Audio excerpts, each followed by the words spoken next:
Alors je suis Charlotte Parzijaga, psychothérapeute spécialisée dans le haut potentiel. Je suis basée près de Dijon. Alors pour vous parler un petit peu de mon parcours, j'étais auparavant professeur de philosophie. Alors c'est un intérêt à deux niveaux. D'abord parce que je me nourris de philosophie dans ma pratique, et ensuite car ça m'a permis d'observer, avant de devenir thérapeute, des populations d'enfants dont la plupart ne sont pas surdoués. En tant que professeur de philosophie, on a cet avantage de pouvoir rentrer un petit peu dans l'esprit des jeunes, de voir un petit peu leurs questionnements, et du coup de pouvoir comparer un peu les questionnements entre les enfants dits normaux et les enfants précoces. Alors, à l'inverse, depuis que j'ai ouvert mon cabinet il y a 5 ans, je m'occupe à 80% d'enfants ou d'adultes à haut potentiel intellectuel. Les 20% restants me permettent de comprendre quelle différence, s'il y en a, entre les souffrances des enfants surdoués et les autres. Alors la première chose qui m'a étonnée en fait en ouvrant le cabinet, c'est que je m'imaginais à ce qu'il y ait des grandes différences en fait entre les enfants précoces et les enfants normaux, et je me suis rendu compte que finalement les problématiques étaient assez similaires.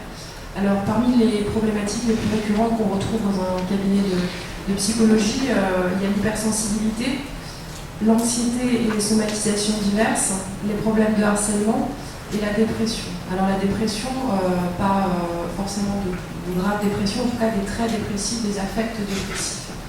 Voilà, alors tout de suite quand je parle d'hypersensibilité, j'imagine que ça résonne parce que tout le monde connaît un petit peu le lien qu'on a tendance à faire entre hypersensibilité et précocité. Pour autant, ce que je constatais, c'est que c'est une problématique qui est autant présente chez des enfants de nouveaux normaux, je ne sais pas comment on peut les appeler autrement, que chez des enfants surdoués. Alors ça va nous intéresser surtout pour essayer de comprendre un petit peu ce qui se cache derrière cette notion d'hypersensibilité réellement chez l'enfant précoce. Donc finalement, en fréquentant des populations d'enfants surdoués, je me suis rendu compte d'une chose, c'est que là encore à l'inverse, je m'attendais à ce qu'ils soient tous assez similaires, c'est-à-dire qu'ils aient des problématiques un peu identiques au niveau scolaire, au niveau affectif, et je me suis rendu compte qu'ils étaient tous extrêmement différents. D'où la thématique de cette conférence, les enfants surdoués, chaque enfant est singulier. Donc l'objectif un petit peu, c'est de sortir d'une vision un peu caricaturée des choses, c'est-à-dire de cette idée qu'il y aurait un profil type de l'enfant surdoué. Alors il y a des caractéristiques, effectivement, on va voir un peu sur le plan scientifique qu'il y en a certaines qui sont fondées, il y en a beaucoup qui sont des mythes, et surtout, ce qui va être intéressant, c'est de sortir un petit peu de ces idées préconçues et d'appréhender la singularité de chaque enfant. Alors, pour simplement émettre une nuance, la seule différence nette que j'ai constatée entre les enfants surdoués et les enfants qui ne sont pas surdoués, c'est au niveau de l'intensité de l'anxiété en cas de phobie scolaire. En clair, quand je reçois des enfants qui sont en phobie scolaire, lorsqu'ils sont précoces, il y a une intensité en termes de phobie qui est beaucoup plus importante que chez des enfants dits normaux. Alors quand je dis beaucoup plus importante, c'est voire même invalidante. C'est-à-dire de distinguer la phobie légère, c'est-à-dire un simple mal de tête, mal de ventre, des cauchemars la veille de la rentrée, et effectivement quelque chose qui est assorti de crises d'angoisse importantes et qui empêche véritablement l'enfant de se rendre à l'école. Alors, de nouveau, je m'occupe beaucoup moins d'enfants qui ne sont pas précoces, donc forcément j'en vois aussi moins. Ça ne veut pas dire que c'est une règle, ça veut simplement dire effectivement que quand il y a de l'anxiété chez l'enfant précoce, ça peut se manifester tout de suite de manière très intense. Alors, les seules manifestations aussi intenses de phobie scolaire que j'ai constatées chez d'autres enfants, elles étaient toujours assorties d'autres choses.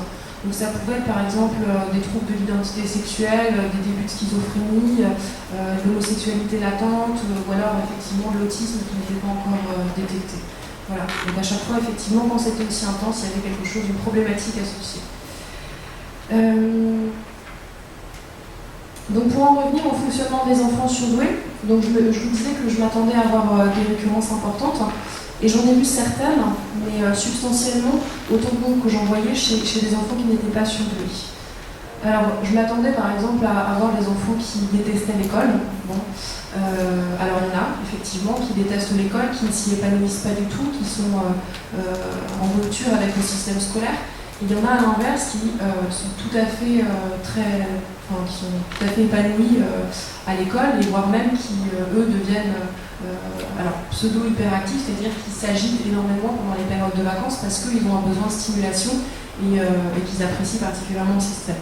Alors voilà, ces deux aspects-là, c'est un petit peu les deux faces opposées du même mythe. C'est-à-dire que d'un côté, on a l'enfant précoce en rupture avec le système scolaire, et d'un autre côté, on a l'enfant précoce brillantissime, qui s'intègre parfaitement, qui a de bonnes notes. Voilà. Donc tout ça, c'est à peu près la même chose. Et après, j'ai constaté qu'il y avait aussi des phases intermédiaires, c'est-à-dire l'enfant précoce qui, au contraire, ne s'épanouit pas spécialement dans la scolarité, ne s'y intéresse pas particulièrement, n'est pas ni bon ni mauvais, voilà, surfe un petit peu sur l'école. Donc finalement, on se rend compte que c'est une population qui est très hétérogène et qu'il est difficile de fixer, de plaquer des caractéristiques en amont. Donc pareil, on peut s'attendre à avoir des enfants qui vont manifester des difficultés avec la méthodologie après la quatrième, comme c'est souvent indiqué. On entend parler de cette pensée en arborescence. Alors c'est pas toujours le cas, les enfants précoces, contrairement un petit peu au mythe, ils ont une pensée qu'on appelle divergente, c'est un terme scientifique qui est très importante, mais ils ont aussi une pensée convergente qui est très importante, donc une capacité à converger vers un objectif, donc de comprendre aussi une consigne. Voilà, donc toujours est-il qu'effectivement il y en a, il ne faut pas nier cette partie de la population, il y en a qui ont des difficultés avec la méthodologie, mais il y en a qui n'ont pas du tout de difficultés avec la méthodologie. Alors pareil, je m'attendais à avoir des enfants qui souffraient de ne pas réussir à se faire des amis. Ça pourrait être assez cohérent avec le décalage de fonctionnement intellectuel qu'on leur connaît. Donc de nouveau, il y en a, mais c'est pas systématique. Des enfants qui dorment mal, notamment des enfants qui font des insomnies d'endormissement, pareil, ce n'est pas systématique. Après tout ça, je me suis dit, si tant est qu'il y ait vraiment des caractéristiques communes aux surdoués, il est évident qu'on doit opérer une hiérarchisation selon leur fréquence, pouvoir mesurer s'il y en a qui sont exclusives aux surdoués, et surtout, parce qu'il faut comprendre avant d'énoncer, répondre à une question que personne ne semble se poser. Donc la question, c'est quel lien y a-t-il entre surefficience et caractéristiques psychologiques? Donc finalement, c'est quelque chose qui n'est pas traité. On observe en fait les populations, on en déduit des caractéristiques, on ne sait pas dans quelle mesure ces enfants-là sont vraiment représentés plus que d'autres, et en plus on ne sait pas expliquer pourquoi effectivement il y aurait un lien entre les deux. Donc à partir de ce moment, je me suis interrogée sur la pertinence des caractéristiques qu'on attribue aux surdoués. Donc c'est ce questionnement qui a inspiré mon livre et qui a donné un horizon philosophique à mon travail. C'est-à-dire que je ne veux pas parler des surdoués, mais de cet individu unique qui a comme spécificité parmi d'autres d'être surdoués. Donc tout le titre de cette conférence, comment parler des enfants surdoués sans nier que chaque enfant est différent. Alors la problématique qui va nous conduire tout au long de cette conférence, donc c'est y a-t-il des caractéristiques communes à tous les surdoués? Alors là j'ai glané sur internet en tapant un petit peu les premières choses les premières caractéristiques qui tombaient et les plus récurrentes. Donc ça, c'est toutes les caractéristiques qu'on a tendance à attribuer aux enfants surdoués. Hypersensibilité, hyperaffectivité, quête de vérité, sens de l'humour, rapidité, besoin de sens pour agir, absolutisme, curiosité, susceptibilité, esprit critique. Alors on en a même qui sont opposés, c'est-à-dire qu'on voit...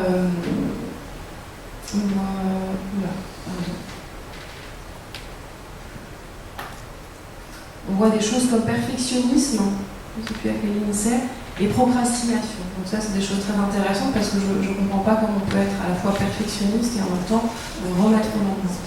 Alors voilà, donc c'est vraiment, il s'agit, quand je dis opérer une hiérarchisation, c'est d'essayer de comprendre, on fait un amalgame un petit peu avec tout ça. Alors, est-ce qu'il y a des caractéristiques qui sont réellement scientifiques?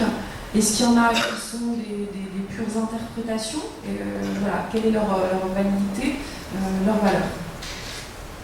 Alors pourquoi c'est intéressant de voir ça, c'est que, est-ce qu'elles sont fiables? Donc ce qu'on peut dire par exemple par rapport à grand jugement, c'est qu'il devrait exister forcément un lien entre le fait d'être à haut potentiel intellectuel, d'être surdoué, et le fait d'avoir un grand jugement. Forcément, plus l'efficience est importante, plus on est capable de juger. Donc voilà, a priori c'est des caractéristiques ça qui semblent assez cohérentes avec le profil surdoué. Alors, mais qu'en est-il de l'hypersensibilité, par exemple? En quoi le fait d'être intelligent engendre que l'on soit également hypersensible?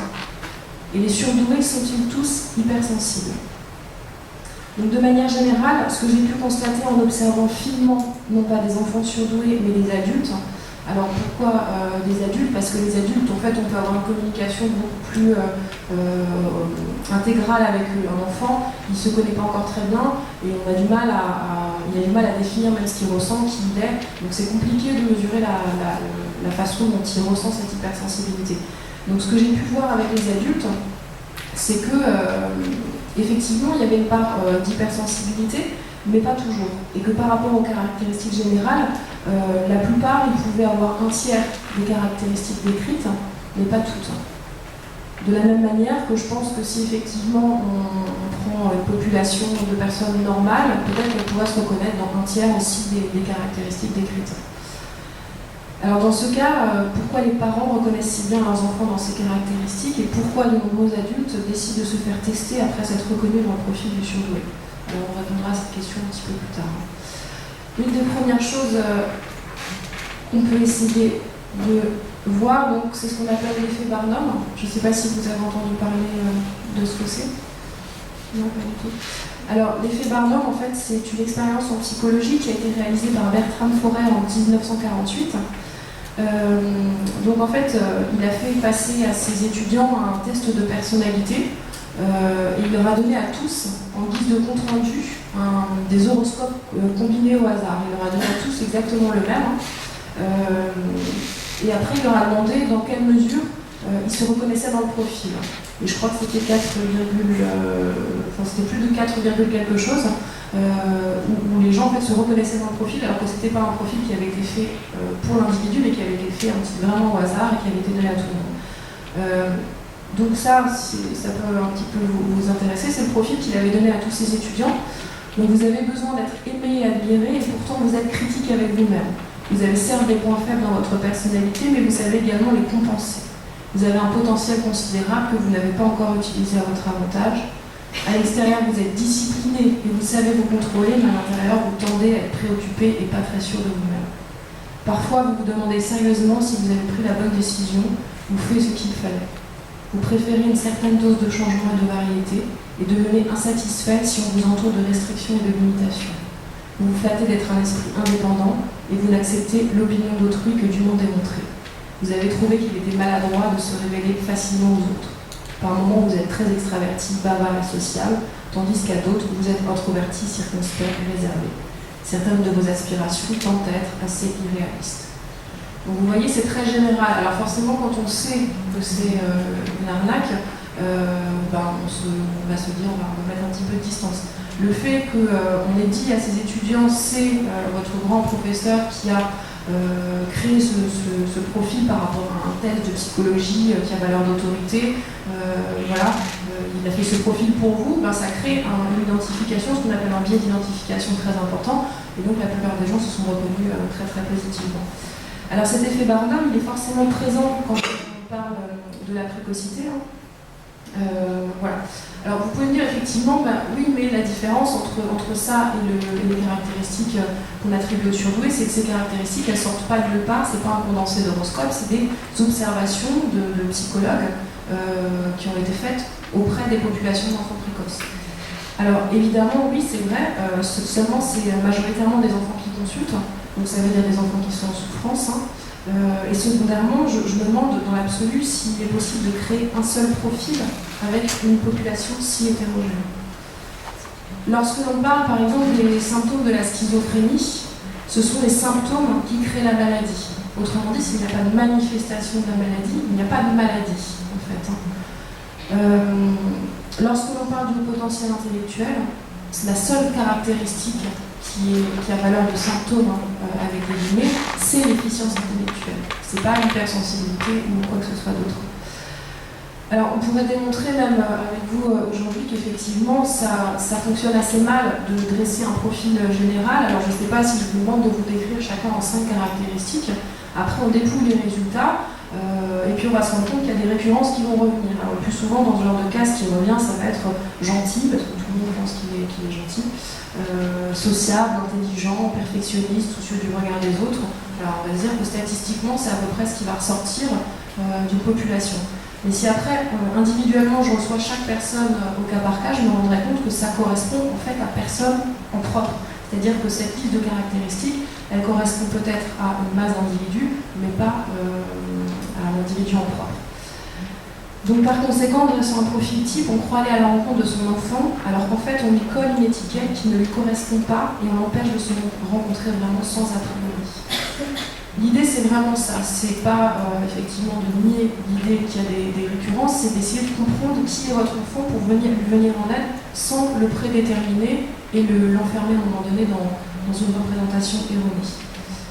Alors, quels sont les risques à dresser un profil type ? Donc le premier, j'ai déjà dénoncé, donc le parent plaque des idées sur ses enfants.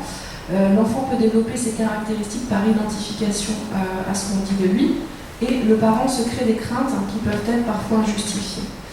Alors, je vais vous donner un exemple, par exemple les profils hétérogènes. Vous avez tous entendu parler des profils hétérogènes Alors, profil hétérogène, c'est associé à difficultés émotionnelles.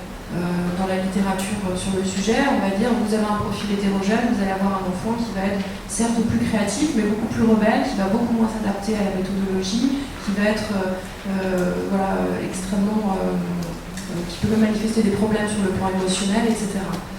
Alors, le problème très concrètement, ça va être que si on reçoit quelqu'un qui n'est pas réellement pour l'efficience intellectuelle et caractéristiques psychologiques, il reçoit cet enfant et il se dit, je sais pas, c'est un enfant qui commence à fuguer, à se désociabiliser, il reste enfermé dans sa chambre, il répond, il a des accès de colère incontrôlables, et là on va se dire, en fait c'est dû à son profil hétérogène.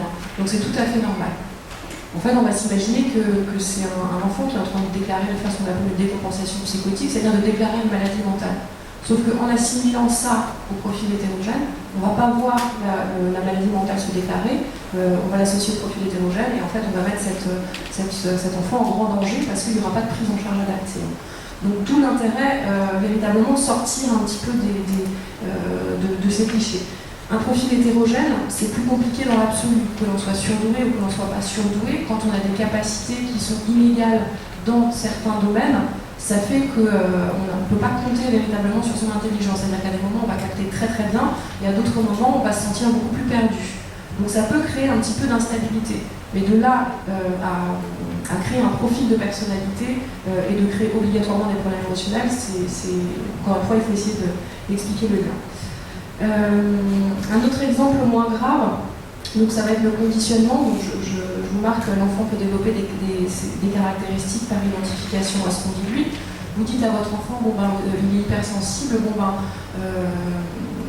je sais pas, oui, s'il ne respecte pas l'autorité du professeur, c'est parce qu'en fait il est hypersensible, et voilà. Du coup, vous trouvez une justification, l'enfant il se dit, très bien, du coup il n'intègre pas en fait la règle, la loi, enfin, voilà.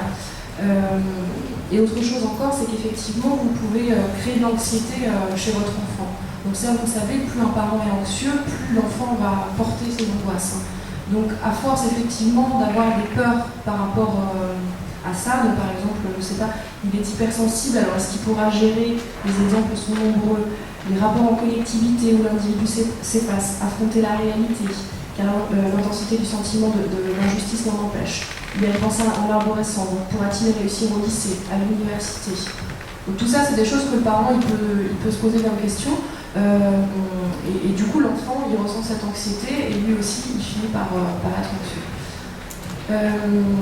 Un autre souci, quand on dresse un profil psychologique, c'est le sens des termes. Alors, c'est ce qu'on appelle un problème de clarté étymologique des termes employés pour parler des surdoués. Je vais vous donner un exemple de confusion entre les termes que j'ai vécu au cabinet. Alors je reçois un patient adulte qui pense avoir un haut potentiel intellectuel. Sa souffrance principale qui justifie de vouloir vérifier cette hypothèse, c'est qu'il ressent une trop grande empathie. Donc pour lui, c'est vraiment ça le centre de sa problématique. Alors effectivement, il a un profil qui s'apparente un petit peu à un haut potentiel intellectuel. Donc finalement, il est testé, mais j'observe en parallèle que cet homme a des caractéristiques, des traits autistiques très importants. Je lui en fais part au dernier rendez-vous, et lui nie un petit peu cette hypothèse et me dit non, c'est le haut potentiel intellectuel, j'ai un problème avec l'empathie. Voilà, bon, l'idée fait son chemin au fur et à mesure des mois, et il revient consulter en disant que finalement il a envie d'en avoir le cœur net, et que effectivement lui il finit par se dire que ce n'est peut-être pas que le haut potentiel qui crée ça. Du coup, je le rends vers un CRA, un centre de ressources autisme, donc quelques mois plus tard, le diagnostic d'autisme Asperger tombe. Donc, ce monsieur avait un potentiel et un diagnostic associé d'autisme Asperger. Du coup, on a repris les séances, on a retravaillé ensemble, et surtout, ce qui a été intéressant, c'est qu'on a analysé, lui comme moi, que ce qu'il assimilait comme étant un excès d'empathie, c'est ce qu'on appelle en fait un trouble de l'intégration sensorielle qui est caractéristique de l'autisme. En clair, pour caricaturer même un petit peu, les autistes, ils ont les sens en ébullition, et donc parfois ils peuvent être au contact des autres, incapables en fait de reprendre, de se concentrer sur l'émotion d'autrui, d'être dans une interaction. Ils sont vraiment sidérés par les émotions qui sont trop fortes d'autrui. Et c'est ça qu'il a assimilé comme étant de l'empathie, alors qu'en vérité c'est exactement l'inverse de l'empathie. Sauf que lui, n'étant que dans ses propres perceptions, eh bien, il n'avait pas de moyen de savoir que c'était ses propres émotions qui ne le gênaient pas, et non pas les émotions d'autrui qu'il ressentait. Du coup, on va reprendre notre liste de caractéristiques pour essayer de comprendre ce qu'elles veulent dire. Alors j'en ai mis certaines en gras, donc je reviens encore une fois sur l'hypersensibilité, parce que c'est vraiment le centre du profil de l'enfant surdoué. Alors, on va essayer de comprendre un petit peu ce qu'elles veulent dire, parce que effectivement, entre l'hypersensibilité telle que le public l'emploie, on est hypersensible, je sais pas, quand on pleure devant des films à eau rose, quand on a une grande empathie, et l'hypersensibilité telle que le terme est employé en psychologie, il y a une grande différence. Alors, ce que j'ai envie de dire dans un premier temps, c'est que d'abord, tous les enfants sont hypersensibles. Alors, pourquoi tous les enfants sont hypersensibles? C'est le propre de l'enfance, d'être un être de sensibilité, d'ouverture. On a pu observer aussi parallèlement que les déficients intellectuels étaient particulièrement sensibles. Ça, on le sait au extrême de la courbe de Gauss. Tant chez les surdoués, il y a une particularité au niveau de l'hypersensibilité, au niveau des déficients aussi.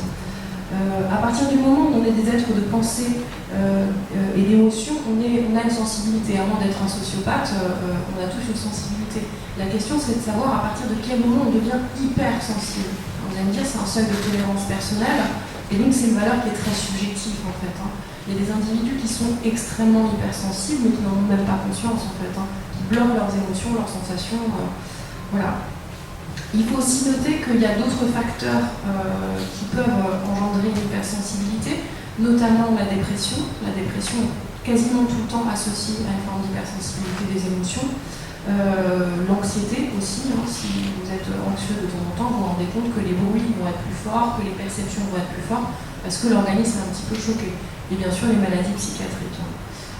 Deuxième caractéristique, la curiosité. Alors ça, de nouveau, c'est très cohérent avec un profil surdoué. Forcément, quand on a une grande déficience, on a une grande curiosité.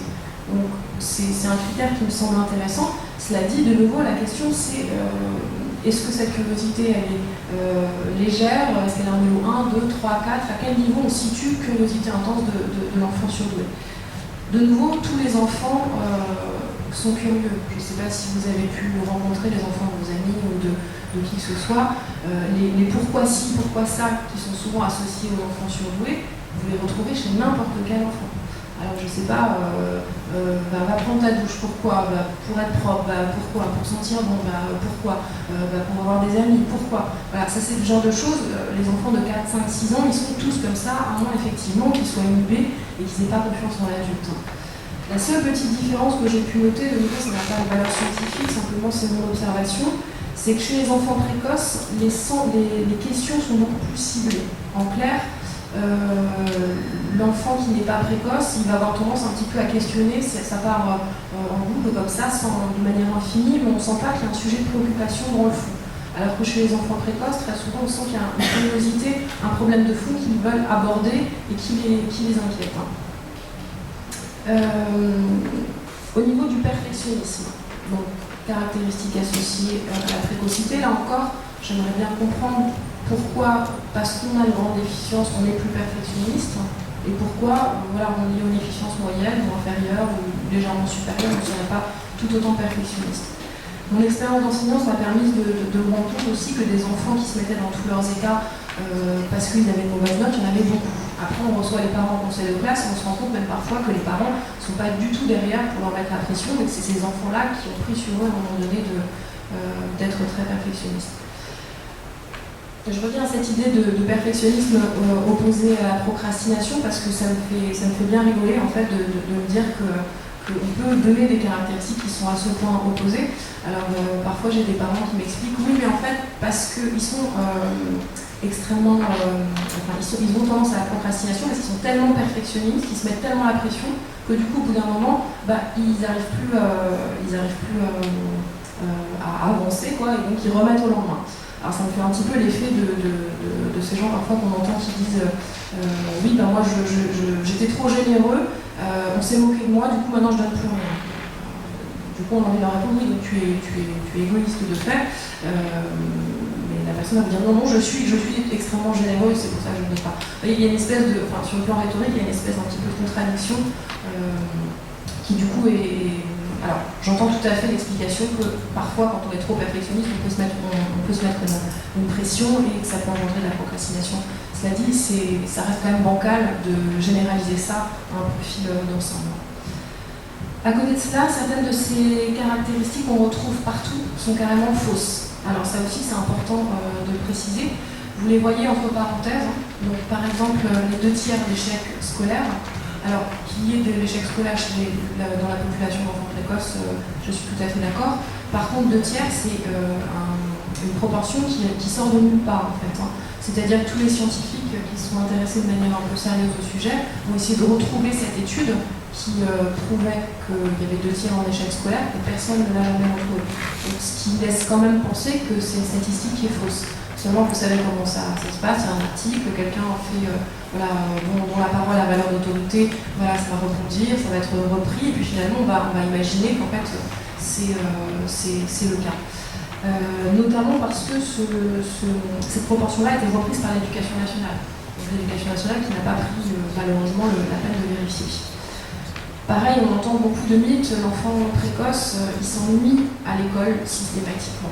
Alors là, je vais me poser la question, je ne sais pas si on a parmi nous qui sont surdoués, ou en tout cas qui ne le sont pas, mais qui ne s'est pas ennuyé à l'école? C'est-à-dire que vous avez tous une scolarité a priori. J'ai rarement rencontré quand même des enfants qui étaient extrêmement contents et extrêmement intéressés tout au long de leur scolarité. L'ennui à l'école, c'est une problématique centrale actuelle de l'éducation nationale et qui ne touche pas que les enfants précoces.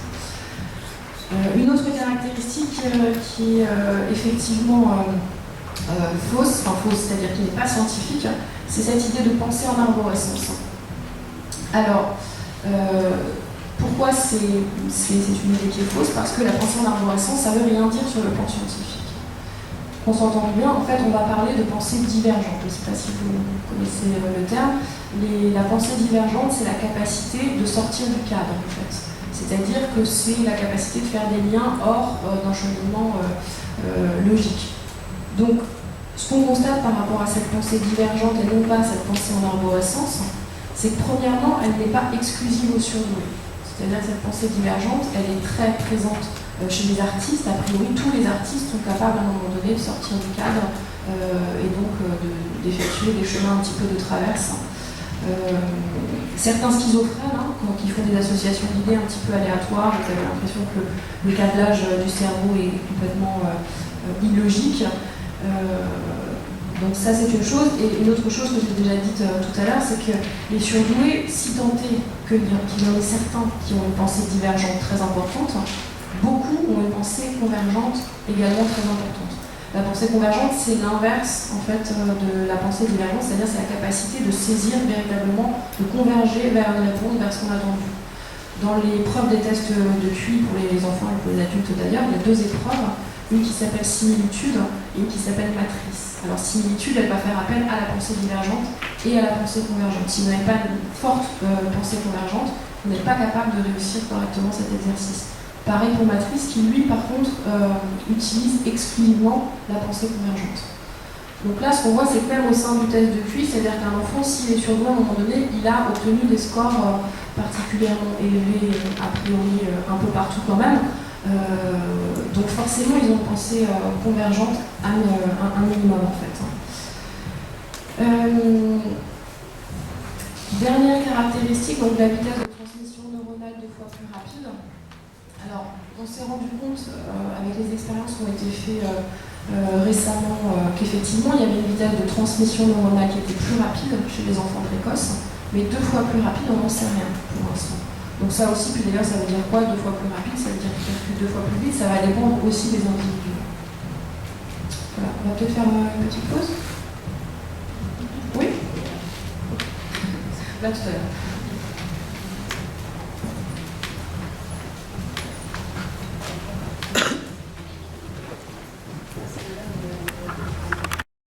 Scientifique, on va analyser ce qui a été prouvé, démontré, vérifié. Alors au niveau du sens de l'humour, ce qu'on sait, c'est qu'effectivement l'acquisition est plus précoce. C'est pour ça d'ailleurs qu'on les appelle des enfants précoces, c'est que sur certains aspects développementaux, ils vont être plus précoces. Mais ils n'ont pas nécessairement davantage d'humour. De nouveau, vous avez cette caractéristique qui est très centrale, qu'on entend partout, c'est celle de susceptibilité. Alors, on va se poser la question un petit peu plus tard, comment on peut concilier susceptibilité et sens de l'humour. Voilà. Au niveau du sens de la justice, donc le sens de la justice, plus précisément ce qu'on va appeler la conscience morale. Là encore, on sait que son acquisition est un petit peu plus précoce, mais ils n'ont pas nécessairement une meilleure moralité. En clair, pendant les premières années de sa vie, l'enfant il est uniquement centré sur ses propres besoins. C'est pour ça que Freud l'appelait Sa Majesté bébé, et il disait de lui que c'était un pervers polymorphe. C'est-à-dire qu'il n'a pas conscience, il a une conscience qui est très restreinte à ses propres sensations, à ses propres perceptions, et donc il n'a pas encore véritablement d'empathie, l'enfant. Vers l'âge de 6 ou 7 ans, il commence un tout petit peu à sortir de cette période du narcissisme et à accéder donc à autrui par le biais de l'empathie. Vers l'âge de 6 ou 7 ans, donc normalement n'importe quel enfant développe un sens de la justice en même temps qu'une conscience morale. C'est là qu'on les voit, qu'on les entend dire ça c'est bien, ça c'est pas bien, ça c'est juste, ça c'est pas juste, lui il est gentil, lui il est méchant. Voilà, alors c'est encore très grossier comme distinction, mais on voit que la distinction morale est là. Une seule petite différence que j'ai pu observer pour ma part entre les enfants précoces et les enfants qui ne l'étaient pas, c'est que chez les enfants qui ne sont pas précoces, cette distinction est encore très centrée sur eux-mêmes. C'est-à-dire qu'ils ont un sens de la justice qui est développé, mais parce qu'ils ne veulent pas être lésés eux. En clair, si par exemple un autre camarade qui n'apprécie pas particulièrement dans leur classe se fait disputer de manière injuste, ils ne vont pas nécessairement être sensibilisés, être en empathie avec lui s'ils n'ont pas d'affect avec cette personne. Chez l'enfant précoce, j'ai tendance à observer qu'il est plus rapidement capable de sortir du narcissisme. Alors ça ne veut pas dire qu'il est moins narcissique qu'un autre, ça veut dire que sa grande efficience certainement lui permet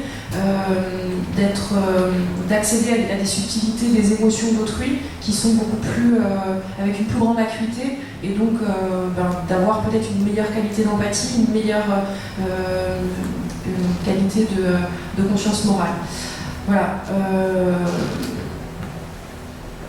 Donc au niveau du sens de l'humour, comme je le disais, l'acquisition est plus précoce, mais ils n'ont pas davantage d'humour.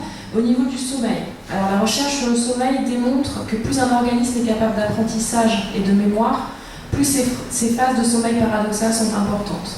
Les bébés passent 50% de leur nuit en état de sommeil paradoxal, ce qui explique leur capacité d'apprentissage importante. Les adultes n'y consacrent que 20% de leur nuit. Les reptiles et les oiseaux n'en ont pas. Les déficients intellectuels, quelle que soit l'étiologie de leurs troubles, ont un taux plus bas de sommeil paradoxal que les enfants normaux. Et les sujets précoces, donc les enfants précoces, ont un taux plus élevé que les enfants déficience moyenne. Cela montre donc que le taux de sommeil paradoxal est en lien direct avec la plasticité cérébrale. Donc ça on le sait. Maintenant, qu'est-ce que ça implique? Alors ça peut impliquer éventuellement des besoins en sommeil moindre, c'est-à-dire la possibilité de nuits moins réparatrices, la fameuse mauvaise humeur du matin en lien avec les fréquents rêves. Plus l'activité psychique dans la phase de sommeil paradoxal est intense, plus en fait le sommeil n'est pas reposant, quoi. Donc vous avez des enfants précoces qui effectivement dorment moins, mais à l'inverse, vous en avez qui, pour pallier, pour compenser à ce sommeil plus riche et plus fatigant, qui vont augmenter leurs besoins en sommeil. Donc du coup, de nouveau, on ne peut rien dire. D'un côté, il y en a qui sont des petits dormeurs, et d'un autre côté, il y en a qui sont des très gros dormeurs. Et entre les deux, vous en avez qui dorment normalement. Voilà. De plus, ils n'ont pas davantage de problèmes d'endormissement, sauf lorsqu'ils sont insuffisamment stimulés. C'est une problématique effectivement récurrente en cabinet, des enfants qui arrivent et qui n'arrivent pas à dormir. Alors, effectivement, plus on réfléchit, plus on est en efficience, plus on est capable de se poser 1 milliard de questions. Et le soir, il y a ce moment de lâcher prise qui fait qu'on peut se recentrer sur soi et que les questionnements peuvent arriver. Au-delà de ça, un enfant qui est stimulé à la hauteur de son potentiel, en général, le soir, il est fatigué. Donc quand il y a des insomnies d'endormissement, ça veut simplement dire que dans la plupart des cas, l'enfant n'a pas été assez stimulé. Ou alors il y a une anxiété particulière qui fait que le fait de lâcher prise, de se détendre est compliqué, quoi. Alors au niveau scientifique encore, et je réponds à la question du coup d'une dame pendant la pause, qu'est-ce qu'on constate au niveau du fonctionnement du cerveau? Donc le cerveau il fonctionne plus rapidement, ça on le disait, on ne sait pas combien de fois plus, mais il fonctionne plus rapidement.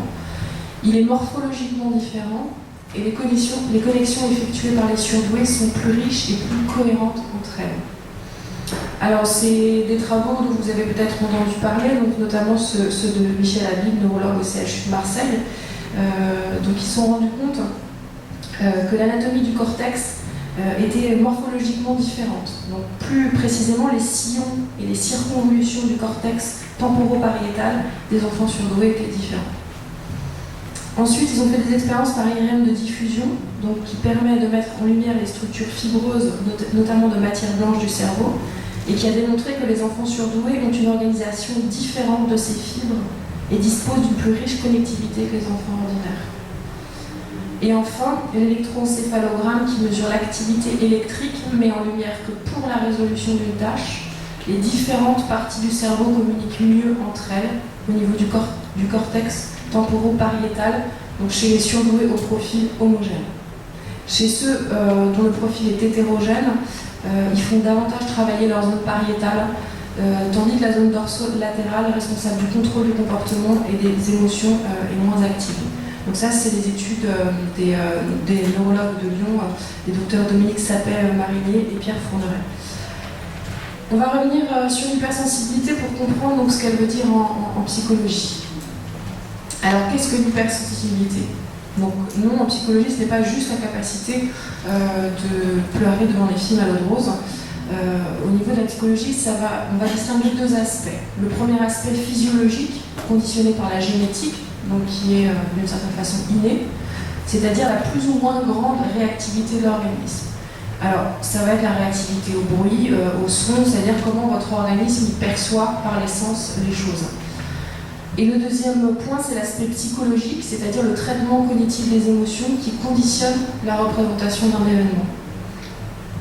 Alors, sur ces deux aspects-là, les études qu'on a pu observer concernant les populations à haut potentiel ont montré, donc il y en a une de Brasseur en 2013, qui a consisté à faire visionner des films à des populations de personnes surdouées et non surdouées. Donc ces films, ils étaient censés susciter différentes émotions, la colère, la joie, la tristesse, le dégoût. Et donc cette expérience a montré que les réactions physiologiques, donc le premier aspect, alors qu'est-ce qu'on entend par physiologique? Ça va être les poids qui s'irrissent, l'augmentation du rythme cardiaque, la transpiration, donc toutes ces réactions qui normalement chez une personne hypersensible vont être exacerbées. Et ils se sont rendus compte que ces manifestations-là n'étaient pas du tout, chez les personnes à haut potentiel ou surdouées, n'étaient pas du tout plus intenses que chez la majorité des gens, sur l'aspect physiologique. Sur l'aspect psychologique, par exemple, il y a le traitement cognitif des informations qui conditionnent la représentation d'un événement. Là, on s'est rendu compte qu'il y avait peut-être, par contre, une différence. Alors, c'est en fait assez logique, parce que comment on va se faire une construction subjective du ressenti. Alors, je ne sais pas, on va prendre un personnage fictif, on va l'appeler Jules, on va s'imaginer que Jules est décédé. La souffrance de ses proches et leur réaction émotionnelle, elle est conditionnée par la réflexion autour de cette mort. Ça veut dire que si, par exemple, vous commencez à vous dire bon ben, Jules est mort, il était beaucoup trop jeune pour mourir, c'est injuste, vous repensez à toutes les injustices qu'il y a sur Terre, vous vous imaginez tout ce que vous auriez eu envie de lui dire, tout ce que vous auriez eu envie de faire avec lui, voilà, enfin tout, vous construisez en fait une représentation mentale de ce deuil qui va être exacerbée, qui va faire que vous allez souffrir 3 fois plus que si vous vous dites bon ben Jules est mort, ça fait partie du hasard de la vie, vous êtes un petit peu rationnel, ça fait partie du hasard de la vie, il y a des fois des gens qui meurent comme ça sans raison, voilà, donc tout ça c'est une construction personnelle. Chez les hauts potentiels, on se rend compte que cette construction-là, elle est très présente. Ça paraît assez logique de nouveau sur le fait que plus on a une grande efficience, plus on est capable de faire des liens et de se poser la question, bah, c'est quoi la mort, c'est quoi la vie, et pourquoi lui, il est mort et pas un autre, etc. etc. Parfois même, cette espèce de réflexion, de construction subjective du ressenti, elle frise ce que je vais appeler l'hystérisation. Alors, c'est-à-dire que on conditionne l'enfant hypersensible à dire qu'il est hypersensible, du coup lui-même se vit comme hypersensible et va se manipuler, s'auto-manipuler à ressentir des émotions beaucoup plus intenses. Donc je sais pas, enfin, les enfants ils testent tous leurs parents, en fait c'est le principe d'un enfant, donc ils testent en exagérant. Si là le parent il se dit, bah non en fait il exagère pas, il est hypersensible, du coup il va prendre au sérieux la moindre de ces petites souffrances qui sont finalement pas grand chose, et c'est là que le piège est piégé, c'est-à-dire que finalement bah, en fait le parent le croit, et l'enfant il finit par souffrir de ce conditionnement-là. Donc ça renvoie à la difficulté colossale de distinguer chez son enfant ce qui est de l'ordre du caprice et du vrai besoin. De nouveau, ce qui va être très compliqué, c'est de prendre en compte les particularités de l'enfant précoce sans le surprotéger, sans voilà, l'étouffer si vous voulez.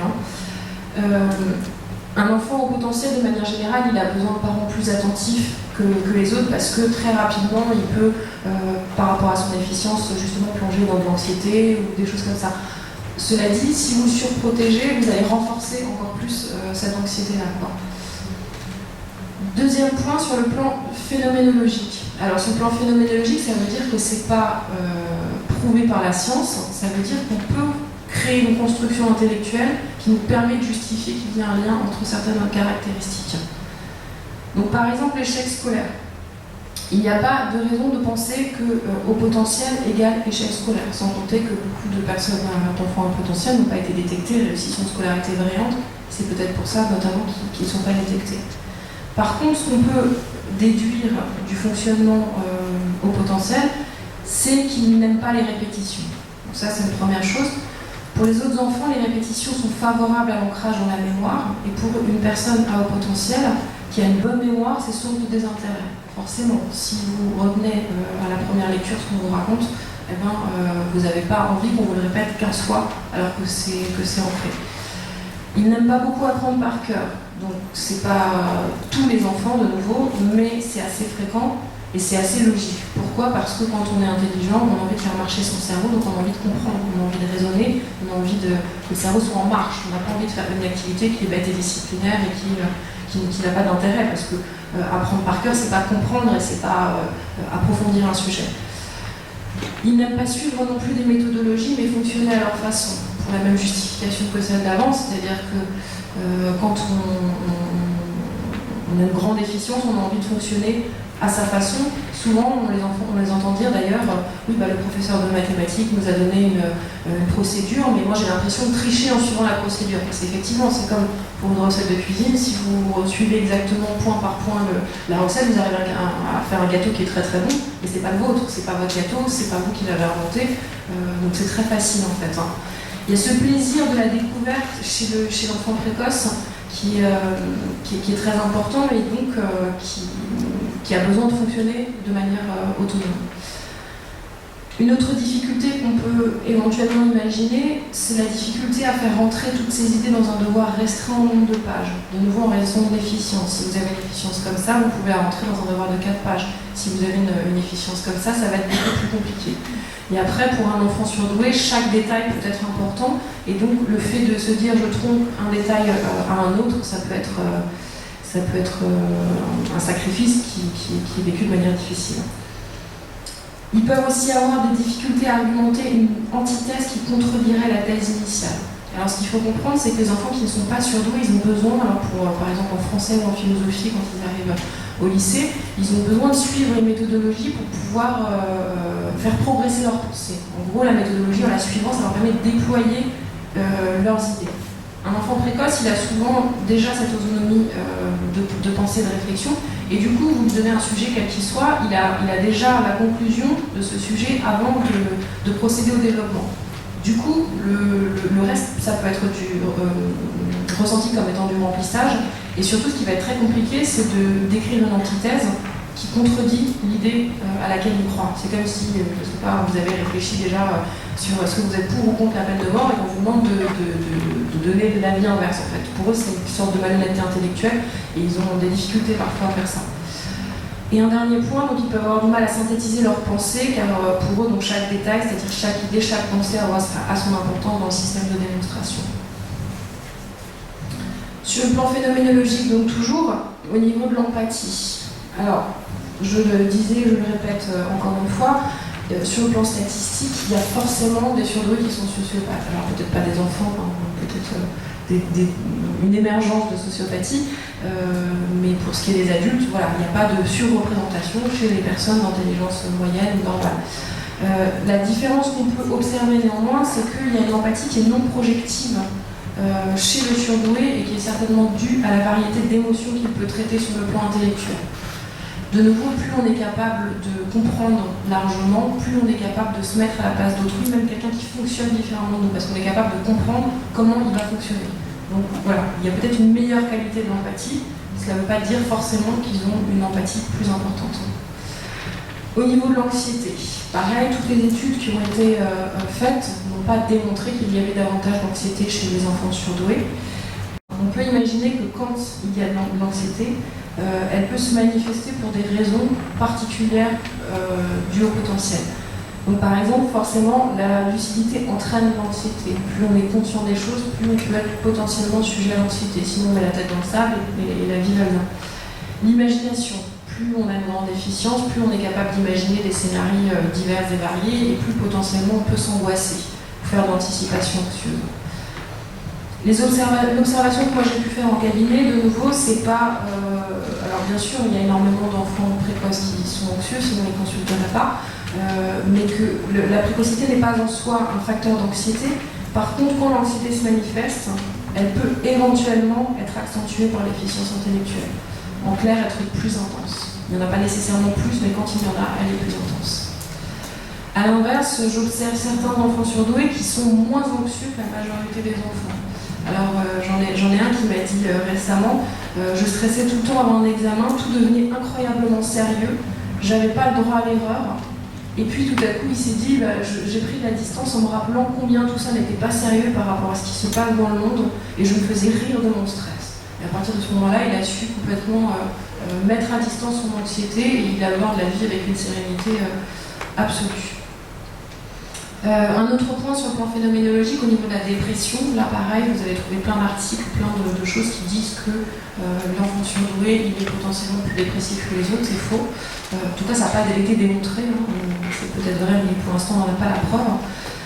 La chose qu'on sait néanmoins, c'est que quand il y a dépression, c'est très souvent plus ce qu'on appelle une dépression existentielle. C'est-à-dire que ce n'est pas juste ce sentiment un petit peu de vide, d'inutilité de tout et le côté un petit peu blasé qu'on peut retrouver chez les dépressifs traditionnels. C'est toujours associé à un questionnement existentiel très très profond sur le sens de la vie, sur le sens de sa propre existence, sur le rôle à jouer dans sa propre vie, sur son impuissance, l'impuissance du monde. Voilà. Il y a quelque chose qui, à l'inverse un petit peu de la dépression classique, est vécu de manière très intense sur le plan cérébral, à l'inverse effectivement de celui qui serait dépressif et qui simplement observerait les choses de manière contemplative.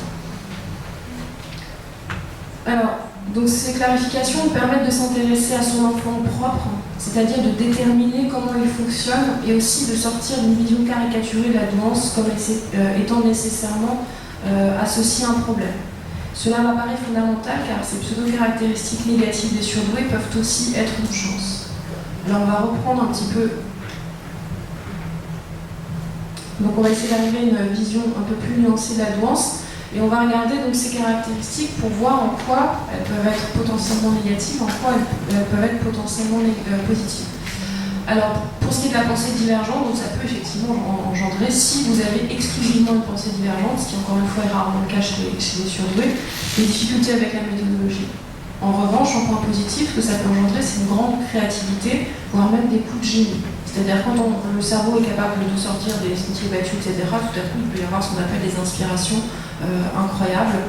Donc ça, c'est tout à fait admis. L'empathie, de nouveau, si tant est que véritablement il y ait davantage d'empathie chez l'enfant surdoué, ce qu'on voit, c'est qu'en point négatif, forcément, c'est le côté éponge émotionnelle. Les émotions envahissantes perçues sont sources de souffrance. Quand on ressent toutes les souffrances des autres, ça peut être un poids très très lourd.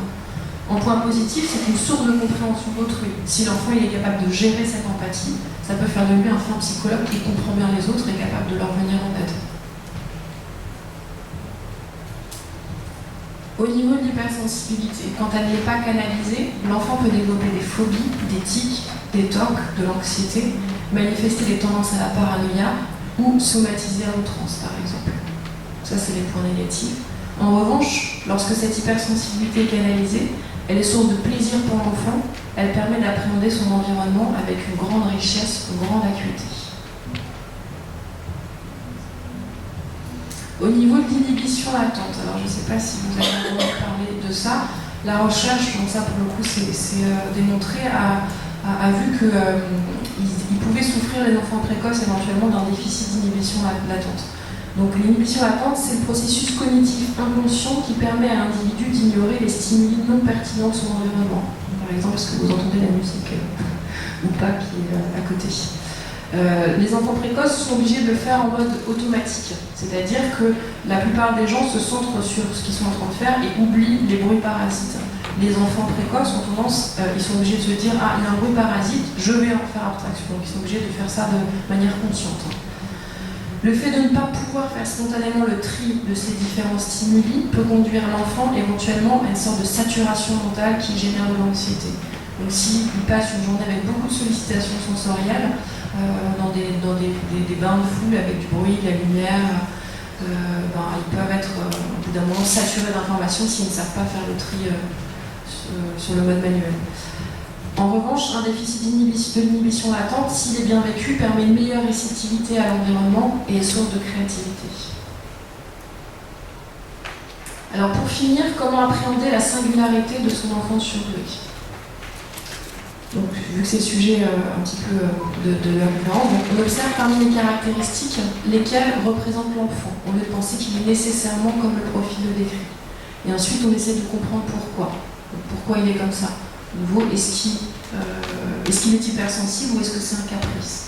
Un enfant qui, vous l'inscrivez au judo et puis il vous dit non, finalement je vais arrêter parce qu'en fait le kimono me pique. Bon, est-ce que c'est un caprice ou est-ce que c'est réel ?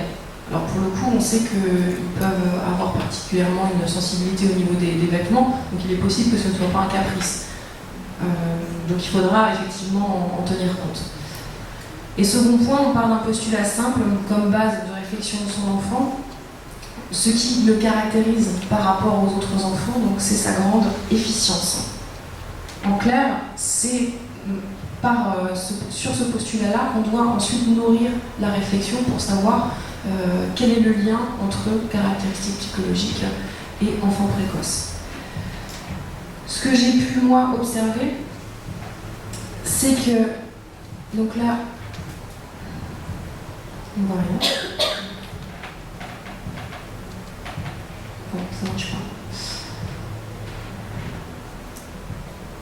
Alors là, vous avez une courbe de Gauss. Vous connaissez la courbe de Gauss ? Oui.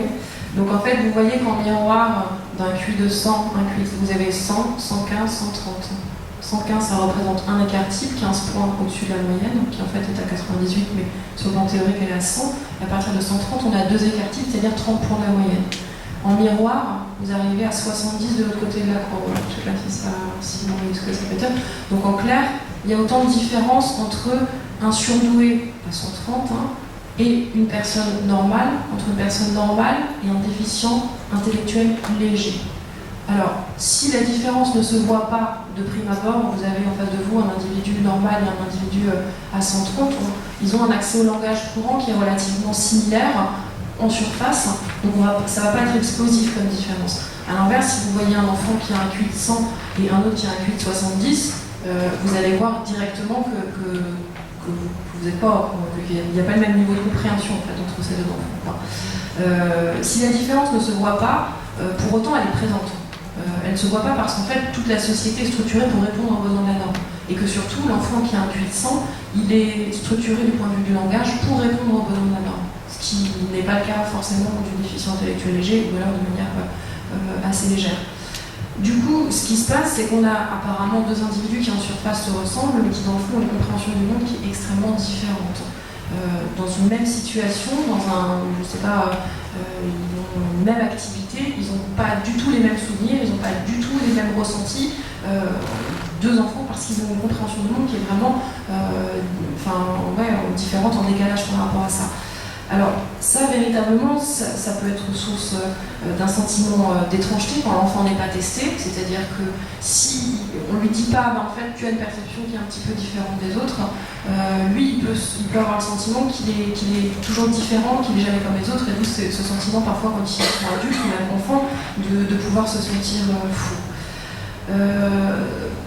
Ça peut créer aussi d'autres malentendus. Donc, par exemple, on entend souvent dire qu'il y a beaucoup plus d'enfants surdoués qui sont hyperactifs. De nouveau, sur le plan scientifique, c'est pas tout à fait vrai. Alors, c'est pas tout à fait faux non plus, mais en tout cas, par rapport aux éléments qu'on a, on ne peut pas encore asseoir quelque chose de définitif. Par contre, ce qui est évident, c'est qu'un enfant qui est surdoué, si vous le mettez dans une classe où il y a 2 écarts types de différence, c'est-à-dire la moyenne plus d'un enfant sur 2, un QI de 100, c'est comme si vous mettiez un enfant normal dans une classe de déficient intellectuel. Alors imaginez ce que vous ressentez, vous avez un QI de 100, vous êtes dans une classe de déficient intellectuel. C'est-à-dire que, en fait, vous êtes frustré tout le temps que ça aille pas assez vite, vous êtes frustré quand vous explique des choses qui vous paraissent simples, vous ressentez une espèce de grande impuissance qui va générer quoi? Soit de l'inhibition, l'enfant il va se déconnecter du cours, soit de l'impatience et de l'agitation, parce qu'au bout d'un moment on a envie que ce soit intéressant, et donc l'enfant il va commencer à mâcher son stylo, à embêter son camarade, etc. Et là on va se dire, c'est un enfant qui est intenable et il est hyperactif. Alors qu'en vérité c'est plutôt parce qu'il est surdoué. Alors, comprendre ce décalage, c'est ce qui me semble vraiment être le point fondamental pour essayer d'aborder la précocité. Pour cela, ce qui est très intéressant, c'est de favoriser une communication orale avec son enfant. Donc, par exemple, de lui demander dans quelle mesure, lui, il va se reconnaître dans telle ou telle caractéristique. Pas lui dire, tu es hypersensible, tu as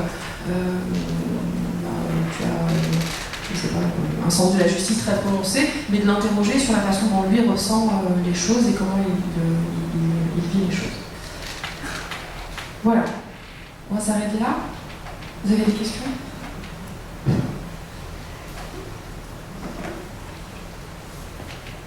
Je vais prendre le micro,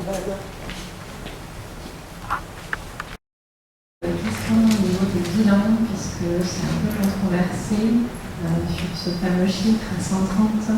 On dit qu'un enfant est précoce et la controverse, les psychologues qui ne sont pas fixés sur ce chiffre-là.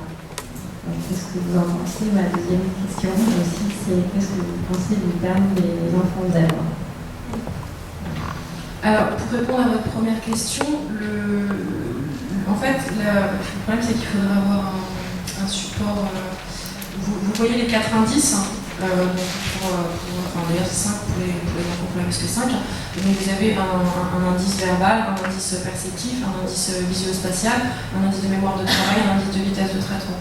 En fait, si par exemple vous avez des scores très très élevés, je ne sais pas, en verbal et en perceptif, mais vous avez des scores qui vont être chutés, même en dessous de 5 sur 19 en termes de mémoire de travail, ça va vous rabaisser considérablement votre QI. Alors déjà, théoriquement, on ne le calcule pas parce qu'il n'a plus d'intérêt quand il y a une trop grande disparité entre les résultats, mais ça va vous plomber votre score. Alors je ne sais pas, vous allez arriver à un score de 115, mais par contre, il y aura des points dans le bilan qui sont extrêmement supérieurs. Dans ce cas-là, on va quand même se poser la question d'un potentiel intellectuel selon les subtests qui ont été réussis. Alors que si par exemple vous avez tous vos scores à 13 ou 14, mais dans tous vos indices, vous allez arriver à peu près au même QI, mais par contre il n'y aura pas d'indice de précocité. Ce que ça veut dire, c'est qu'il n'y aura pas d'indice de compétences supérieures à certains endroits qui permettront de se dire bon ben pourquoi les autres ont été chutés. Alors dans le cas de la mémoire de travail, on trouve souvent la mémoire de travail qui va être chutée dans le cas soit d'une dyslexie, soit d'un trouble dyspraxique, voilà. Ou parfois ça peut être simplement si c'est un enfant anxieux. Du coup, là, il faut se concentrer. Ça peut être difficile quand on est dans un grand état d'anxiété, en fait, de se concentrer, de réussir cette épreuve, alors que les autres vont être plus faciles. Donc, de nouveau, pour répondre clairement, ça s'analyse toujours un bilan. Si vous avez un profil relativement homogène qui est juste dans une moyenne supérieure avec un QI de 120, même 123, on va avoir du mal à conclure au potentiel intellectuel. Au niveau de la Belgique, par exemple, ils ont fixé le seuil de la dépense à 125. Et en fait, ils estiment qu'à partir de 125, le décalage avec la norme, la moyenne, est déjà assez considérable pour effectivement qu'on prenne en compte cette différence. Donc c'est là en fait où c'est intéressant, c'est toujours une question de norme, c'est 130, ça pourrait être 140, ça pourrait être... Voilà. Donc je ne sais pas si j'ai répondu à votre question.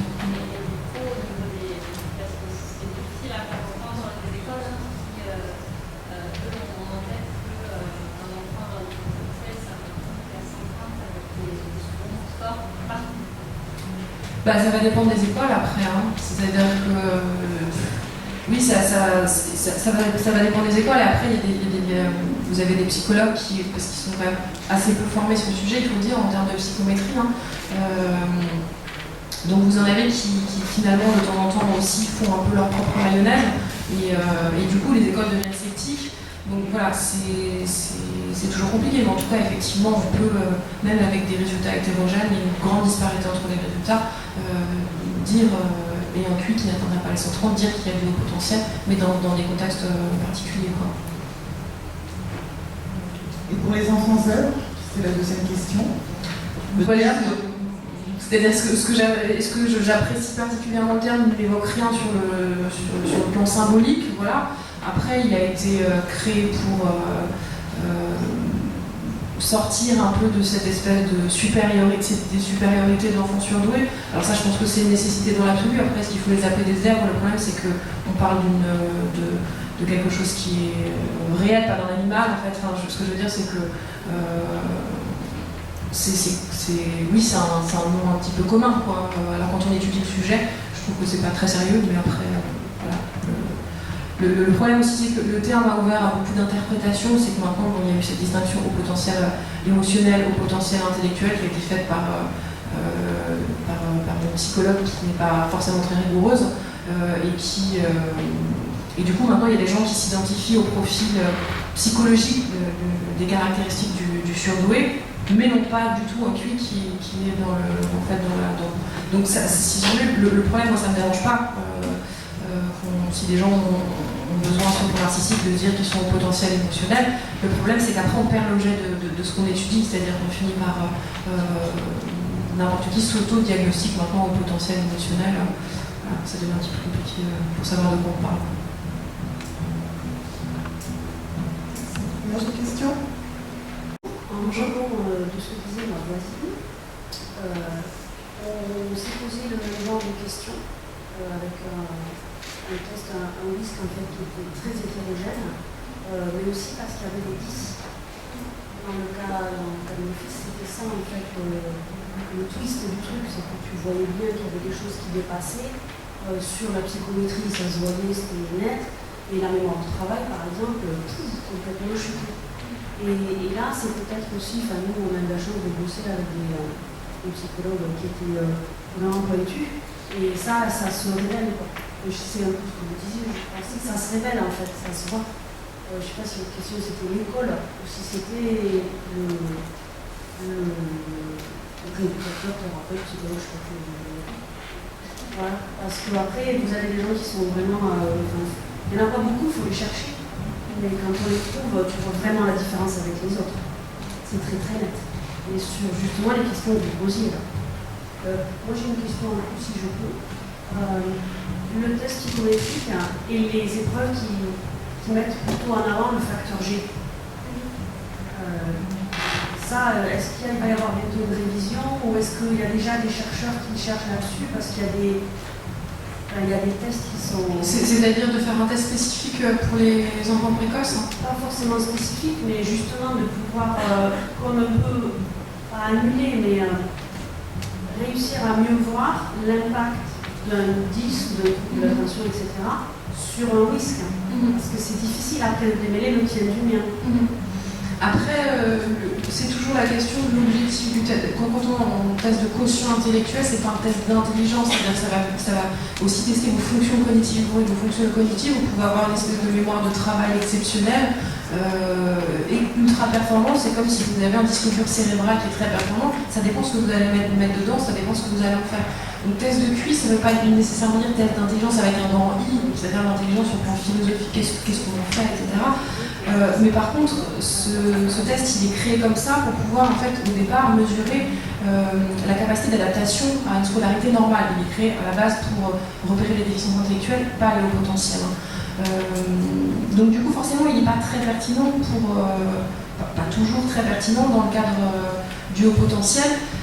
Souvent, il y a plein d'études qui ont été faites sur substitut l'IAG, qui est plus l'IAG, donc ça va être les 3 premiers indices et pas les 2 derniers, pour ensuite avoir une mesure plus de l'aptitude que du fonctionnement cognitif. C'est une alternative qui est assez intéressante. Le problème étant que, de nouveau, si vous avez un IAG qui est très supérieur et ensuite un indice de compétence cognitive qui est très bas, la question c'est comment l'enfant va pouvoir s'intégrer dans sa scolarité. On va lui dire, oui, tu as un IAG à 145, donc théoriquement ça devrait être exceptionnel, et pourtant vu les difficultés cognitives dans lesquelles il va être, c'est un enfant qui aura besoin de soutien.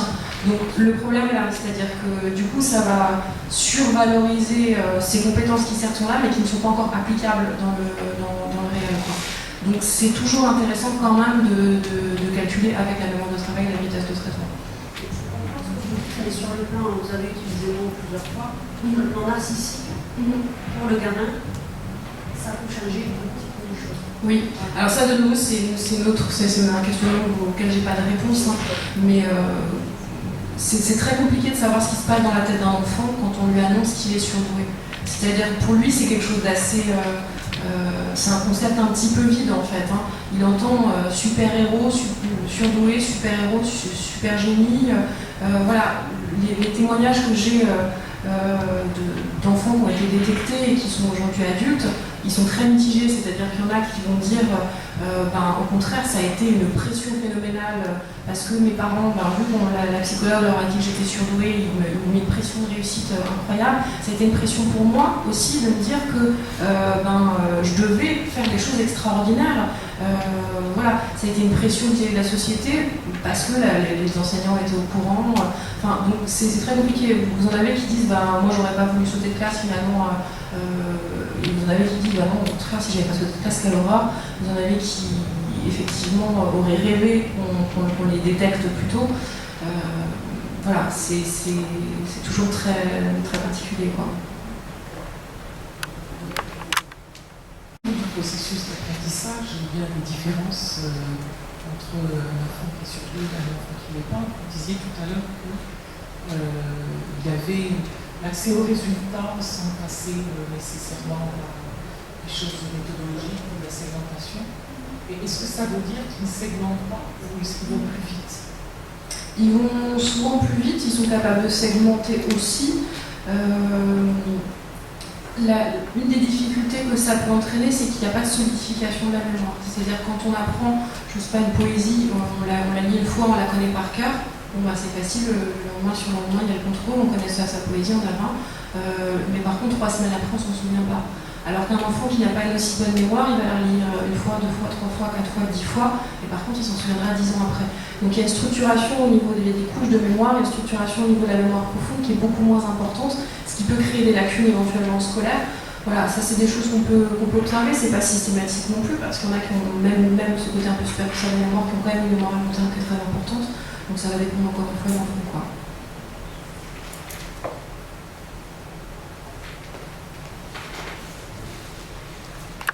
Dans ça, il y a aussi un symptôme, on va dire, de lassitude sur quelque chose qu'on peut apprendre par cœur.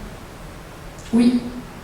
Oui, c'est ce que je disais un petit peu tout à l'heure, c'est que quand on apprend par cœur, en fait, on est passif. En fait, c'est comme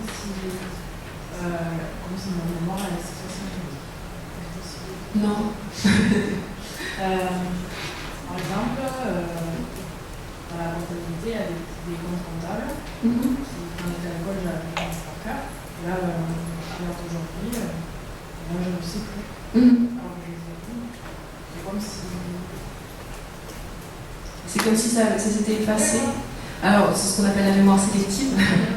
C'est-à-dire que, en fait, la mémoire, elle est en partie génétique, en partie innée. Elle est en partie aussi, c'est une gymnastique, hein, plus on s'entraîne, voilà. Après, ce qui se passe aussi, c'est qu'elle est très très en lien avec la motivation.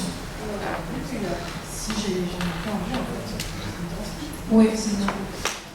Et il y a beaucoup d'adultes qui se plaignent, par exemple, de ne pas retenir des choses, ils disent par exemple l'histoire, j'aimerais bien connaître mieux l'histoire, mais j'oublie systématiquement tout, et après on leur pose la question, on leur dit mais fondamentalement est-ce que ça vous intéresse, et ils disent fondamentalement ça me plaît pour effectivement faire le malin dans les bistrots et avoir des références, mais ça m'intéresse pas vraiment, et en fait c'est ça le principe de la mémoire sélective, et c'est vrai qu'on le retrouve assez souvent chez les personnes au potentiel, mais de nouveau pas toujours. Vous avez des personnes au potentiel qui sont des encyclopédies et qui retiennent systématiquement tout, même ce qui n'a absolument aucun intérêt pour eux.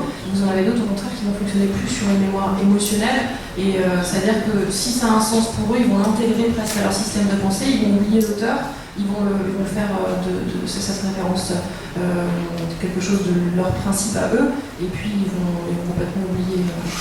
Voilà. Mais très souvent, c'est en lien quand même avec l'intérêt et la motivation qu'on a à garder le souvenir. Je voulais savoir, donc un enfant, c'est une petite fille de 6 ans à l'heure actuelle, qui a été détectée à haut potentiel, et qui a en même temps très gros troubles de l'attention, un déficit de l'attention.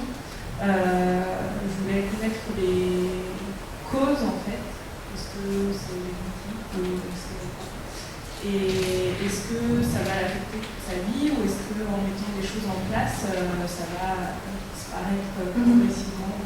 Alors ça peut s'atténuer, après c'est pas comme une grippe, on en guérit et après ça va mieux, mais ça va effectivement s'atténuer avec le temps s'il y a une prise en charge qui est faite. Les causes, ça reste très compliqué à appréhender. Il y a une grande part de génétique en fait là-dedans.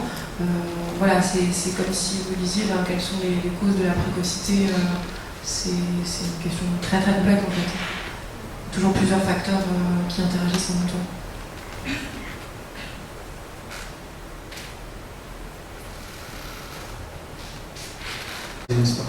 C'est pour répondre à la dame qui vient d'intervenir par rapport au trouble de l'attention. Moi, j'ai été détecté au potentiel il y a plusieurs années de cela. Moi, j'étais en début collège. Et on a détecté en même temps à ce moment-là un énorme trouble de l'attention qui était déjà, on pensait depuis le début, et que j'ai toujours regardé. On avait dit qu'il y avait des chances pour qu'en grandissant, ça puisse éventuellement partir. On dit que ça puisse bouger. Aujourd'hui, le constat que j'en fais, c'est que le trouble de l'attention, en fait, il se manifeste par une maladie, le trouble en lui-même. Il y a aussi autre chose. Il y a le stress qui va vraiment empêcher l'attention, qui va monopoliser l'esprit sur la chose qui n'est pas la bonne. Par exemple, si on veut apprendre quelque chose sur un cours ou quelque chose, on va regarder la feuille. Moi, il m'arrive de lire des choses, par exemple, de lire un texte, de lire un livre, quelque chose comme ça, qu'on me disait de lire. À la fin de la lecture, d'arriver, de regarder ma feuille, de me dire c'est quoi que j'ai lu, c'est quoi, et je me souviens plus même plus de quoi ça parle, etc. Pareil pour les cours, en cours, regarder mon prof parler, voilà, l'écouter, ça rentre par là, ça sort par là. Alors est-ce qu'après c'est le trouble de l'attention? Ça je ne sais pas, c'est possible, mais c'est clair et net qu'il y a quelque chose qui est en rapport avec l'esprit, la monopolisation de l'esprit, qui est monopolisée sur une pensée qui n'est pas celle qu'on voudrait, qui est autre chose, qui est un stress, qui est quelque chose qu'on a fait la veille, quelque chose qu'on ne veut pas, quelque chose qui nous stresse, qui ne nous met pas bien. Et le trouble de l'attention, en fait, est quelque chose qui va vraiment empêcher cet apprentissage-là de cette façon. Et c'est assez embêtant parce que, du coup, les gens ne comprennent pas forcément ça. Les profs, etc., vont nous voir, vont voir qu'on n'écoute pas, vont dire pourquoi vous n'écoutez pas, pourquoi vous faites ci, pourquoi vous faites ça. Et nous, on va répondre, mais je sais pas, j'en ai aucune idée, quoi. Je sais pas. Oui, clairement, il y a l'intérêt, mais c'est vrai que des fois, moi, il suffit, par exemple, je peux être très intéressé par quelque chose, arriver devant un truc, et là, j'ai un truc, mon esprit va penser à quelque chose que je veux pas, un stress, un événement, quelque chose passé, qui s'est passé, ça peut être passé il y a 1 an, 2 ans, ou plus. Et là, mobilisation totale, impossible de se concentrer. Mais après, de là à dire que c'est lié au trouble de l'attention, j'en ai strictement aucune idée. Est-ce que vous faites le constat qu'il y a eu une évolution dans le sens où vous gérez mieux quand même les symptômes, vous arrivez mieux à comprendre votre fonctionnement et à vivre avec ça? Il y a une évolution par rapport au trouble de l'attention, j'en ai aucune idée, je ne sais pas. Je ne sais pas si ça c'est parti, je ne sais pas si c'est revenu. Peut-être que les diagnostics ont été mauvais, que c'est l'angoisse ou le stress qui va prendre le pas sur la concentration. Là. Je ne sais pas. Aujourd'hui, je sais que j'ai réussi à avancer pour gérer ces émotions-là, pour essayer de voir, de raisonner moi-même, de faire un raisonnement intellectuel pour moi, pour essayer d'écarter ces pensées-là, qui étaient, quand j'étais plus jeune, totalement impossibles à gérer. C'était un véritable enfer à gérer, impossible. Mais avec le temps qui a passé, j'ai appris à gérer ces émotions-là. Alors de là à dire aujourd'hui que c'est non envahissant, que c'est possible de les gérer complètement, c'est pas le cas, parce que je pense que ça sera la mer, à mon avis. Mais par contre, avec le temps, en fait, ouais, il y a un apprentissage qui se fait par rapport à comment gérer ça. À la fin, peut-être dans quelques années, dans 10 ans, 20 ans, je ne sais pas, arriver à une espèce d'élévation intellectuelle ou arriver à un moment où on pourra écarter ses pensées et jouer avec. C'est ça qui, je pense, est le but de ce trouble-là, en fait. Ouais. C'est précisément ça pour répondre à votre question, c'est que en fait le trouble ne disparaît pas, mais par contre la personne réussit à trouver un petit peu des moyens compensatoires pour s'adapter. Et comme il le dit très justement, c'est que ça reste un coût en énergie, ça reste un coût en adaptation. Ça peut parfois déboucher sur des enfants des adultes du coup qui sont très bien capables de s'adapter au système universitaire, etc., mais payent une lourde anxiété permanente par exemple. Voilà. Ou alors, effectivement, il y a des moyens compensatoires qui sont relativement fiables, qui ont été mis en place et qui permettent de fonctionner relativement normalement.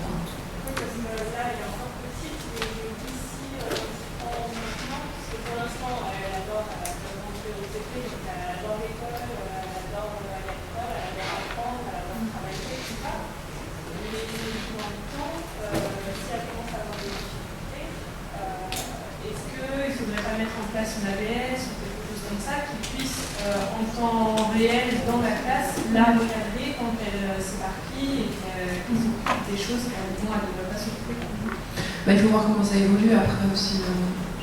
Parce qu'elle a été. Ils ont vérifié l'hyperactivité, ça n'a pas juste passé un. Apparemment, l'hyperactivité, elle n'est pas vraiment déclarée, mais elle a fait le test de QI, donc elle est à 132. Par contre, alors la psychologue que j'ai vue ne m'a pas parlé, parce que je me suis renseignée, du coup, elle ne m'a pas parlé de l'EDA ou des choses comme ça, mais apparemment, c'est quand même. Donc elle a déduit ça du test de QI. Elle a fait le test de QI, quand on l'a fait, donc elle a fait le test de QI il y a quand même 2 ans, et elle a vu qu'il y avait quand même un petit problème au niveau de l'attention, et là on a refait D'accord, donc elle a fait comme Donc elle m'a fait comprendre qu'il fallait mettre des choses en place sans me donner les clés, qu'il fallait que j'aille chercher des réponses. Elle a quel âge? Là, elle a 6 ans. 6 ans, ouais.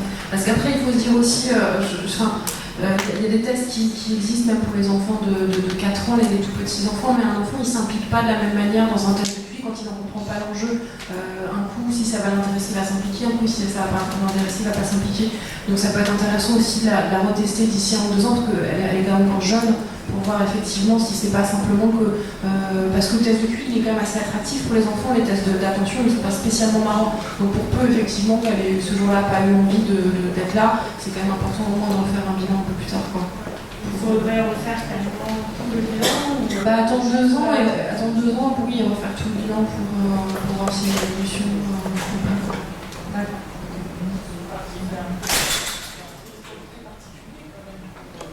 C'est un diagnostic de TDAH, un trouble de l'attention avec du sens qui n'est pas qu'un seul regard du psychologue. Il y a un triple regard, un neurologue, un psychologue et un psychométricien. Oui, voilà, je pense que c'est pour ça qu'elle m'en a pas parlé. C'est bien l'enfant, tranquille quoi. Ouais, mais c'est vrai qu'à l'école, pour l'instant, ça va, mais toutes les maîtresses, que ce soit en maternelle ou là au CP, voient très bien qu'elle n'est pas dans le moule. Elle est pas... Pour les classes, il faut qu'elle en fasse une force, c'est ça. Ouais, c'est ça, j'essaie de...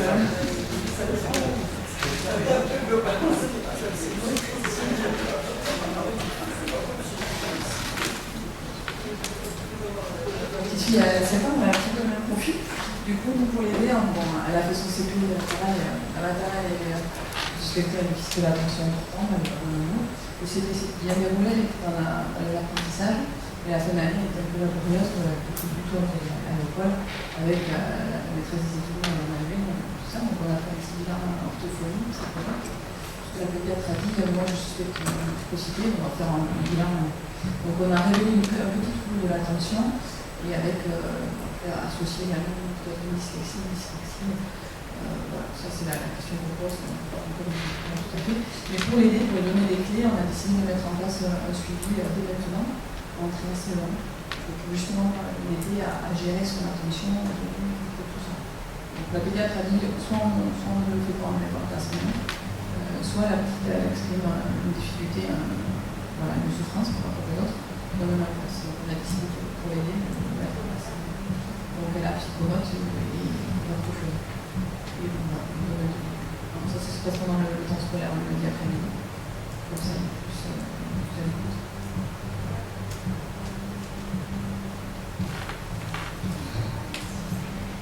Vous avez abordé au début de votre intervention la phobie scolaire aux enfants à haut potentiel.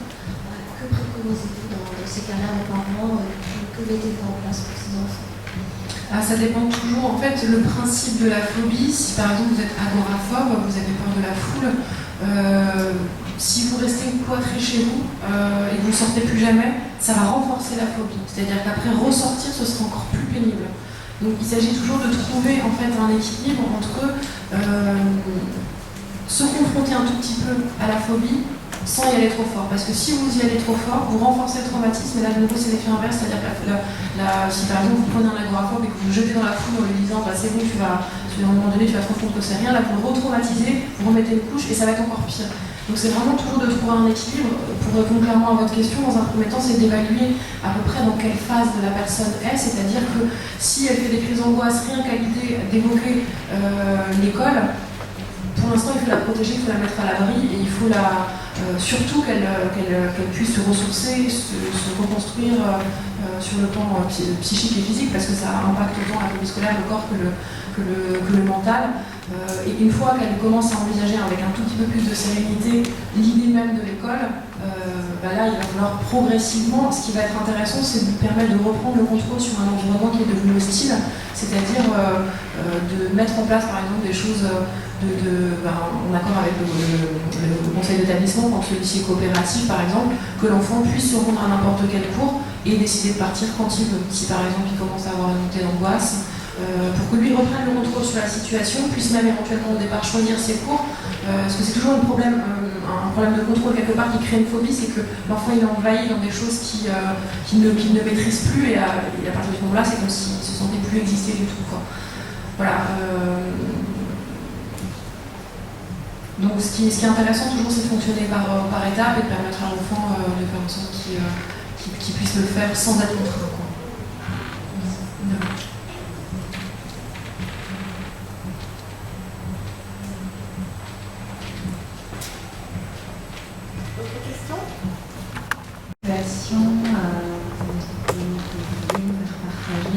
Sur intervention pour les enfants, on va dire votre collaboration avec les écoles, par exemple, que vous avez des situations individuelles, mais quel type de collaboration vous avez pu mettre en place si vous travaillez? De nouveau, c'est plutôt avec les enseignants en fait qu'avec les conseils d'établissement. Vous avez tout type d'enseignants. Vous avez les enseignants pour qui la précocité ça n'existe pas. Vous avez l'enseignant pour qui il faut qu'il s'adapte de toute façon. Vous avez l'enseignant qui est très au fait de tout ce qui justement va être trouble 10, mais c'est en auto-formation parce qu'il n'existe pas de formation à l'éducation nationale pour comprendre ces enfants-là. Quand ça se passe bien, c'est-à-dire quand l'enseignant il est désireux parce qu'il y en a quand même pas mal, quand il est désireux de comprendre, ça va surtout être d'interagir sur le fonctionnement de ses enfants pour justement les stimuler suffisamment, respecter ce besoin par exemple d'autonomie, respecter ce besoin parfois. Alors, dans les écoles spécialisées pour les enfants isolés, je fais un petit parallèle, il y a souvent des accélérations du programme, ce qui n'est pas toujours pertinent dans le cas des enfants surdoués. S'il y en a qui n'ont pas forcément envie d'aller plus vite, ils ont envie de plus approfondir. Voilà. Donc ça de nouveau, c'est à discuter avec l'enseignant, c'est des choses sur lesquelles il faut l'informer, et dans le meilleur des cas, voilà, c'est leur permettre de comprendre ce fonctionnement-là et de donner des travaux qui sont intéressants aussi pour l'enfant, quoi.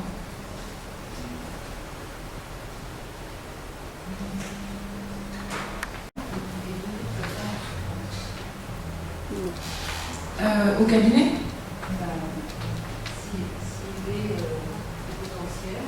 Ah non, non.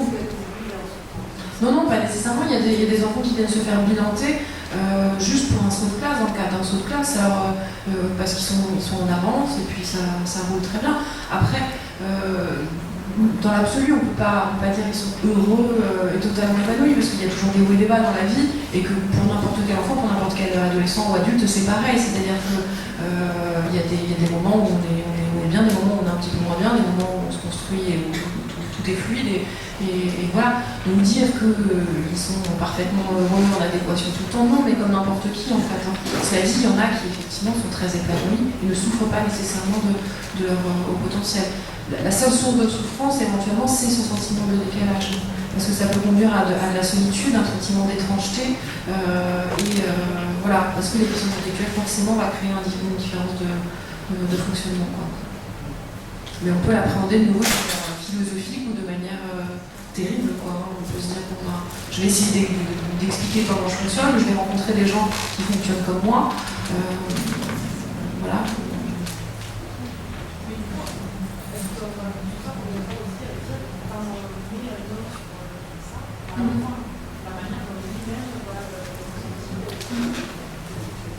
J'ai pas compris.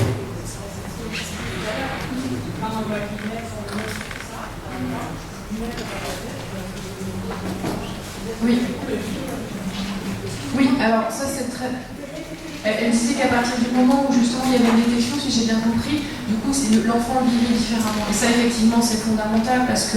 Alors c'est une question même que je vous pose parce que moi j'ai pas la réponse. Comme vous disiez, comment un enfant il ressent le fait d'être surdoué, il y a beaucoup d'apprendre qu'il est surdoué, il y a beaucoup il y a des choses positives, des choses négatives. Par contre, ce qui est sûr, c'est que à mon sens, la détection est fondamentale. C'est-à-dire que l'enfant sache, il y a quelque chose en fait. Parce que sinon, c'est des enfants qui se construisent sur toute leur vie, ils ont une espèce de sentiment d'inadéquation, ils ne comprennent pas, il y a des choses qu'ils ne comprennent pas chez les autres, etc.